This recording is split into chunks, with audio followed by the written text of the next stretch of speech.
So we just came back from the night market and from Neon Night Market, and we got in a taxi and we had him use the meter this time, and it was like, ooh, my bad, and it was like 50 baht. The taxi we took over there, the dude wasn't trying to use the meter, and he just charged us 200. So everybody be capping, girl. So I copped these sunglasses from the Neon Night Market for 50 baht, which is like $1 and some change. Gang. Okay, so we get in the cab, right? And we asked the dude, we were trying to go to this club called Sugar. So we asked him, you know, to take us there. And he's saying all this stuff in the cab, and he takes us to this other club.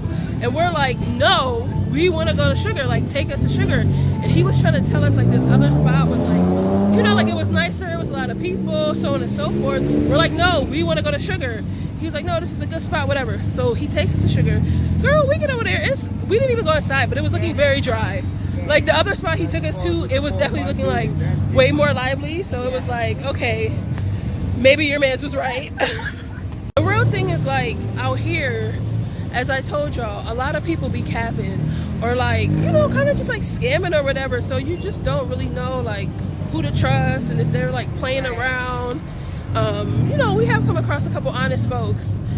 He was one of them. And you know, shout out to that man. Shout out to that man. Also at Sugar, they had a sign on there saying that it was supposed to be smart casual. And so they were like, no, it said no shorts, no open-toed shoes. Which, ain't down. Shorts, open-toed shoes. So, maybe that was just for men. I mean, maybe. But I mean, like, when we got up there, he asked us for ID. He clearly could see what we were wearing, so I don't know how pressed he was.